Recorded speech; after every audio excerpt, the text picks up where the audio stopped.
Hi everyone, myself Dr. Mustafa, Senior Consultant Surgical Gastroenterologist at Hyderabad. నేను ఈరోజు మీతో gallbladder stone వల్ల వచ్చిన pain and gastritis or gas problem వచ్చిన pain మధ్యలో తేడా ఏముంటుంది అనేది డిస్కస్ చేయబోతున్నాను. గాల్బెడర్ స్టోన్ వల్ల వచ్చిన పెయిన్ పొట్టలో పైన భాగంలో ఉంటుంది. అది రైట్ సైడ్కి రేడియేట్ అవుతుంది. అది బాగా సివియర్ ఉంటుంది.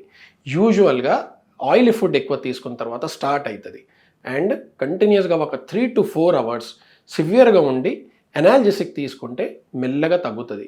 ఈ పెయిన్ వచ్చేసి యాంటాసిడ్ తీసుకున్న తర్వాత రిలీవ్ అవ్వదు. అదేవిధంగా గ్యాస్ ప్రాబ్లం వచ్చిన పెయిన్ ఆర్ గ్యాస్ట్రైటిస్ వచ్చిన పెయిన్ ఏదో ఉంటుంది. ఈ పెయిన్ వచ్చేసి స్పైసీ ఫుడ్ తిన్న తర్వాత స్టార్ట్ అవుతుంది. ఈ పెయిన్ వచ్చేసి పొట్టలో పైన భాగంలో ఉంటుంది, కానీ ఈ రైట్ సైడ్కి రేడియేట్ అవ్వదు, అక్కడనే ఉంటుంది. ఈ పెయిన్తో పాటు కొంతమంది పేషెంట్స్కి మంట కూడా ఉంటుంది. బట్ ఈ పెయిన్ వచ్చేసి యాంటాసిడ్ తీసుకున్న తర్వాత స్లోగా సెటిల్ అయిపోతుంది. సో ఈ రెండిటికి మధ్యలో డిఫరెన్స్ అనేది చాలా ఇంపార్టెంట్గా ఉంటుంది.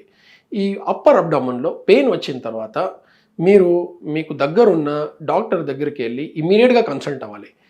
ఆ డాక్టర్ మీకు ఎగ్జామిన్ చేసి ఒక అల్ట్రాసౌండ్ చేసి ఇది గ్యాస్ట్రైటిస్ పెయినా ఆర్ గాల్బెడర్ స్టోన్ వల్ల వచ్చిన పెయినా అనేది డిఫరెన్షియేట్ చేస్తారు అండ్ దాని విధంగా మీకు స్పెసిఫిక్ ట్రీట్మెంట్ స్టార్ట్ చేయగలుగుతారు.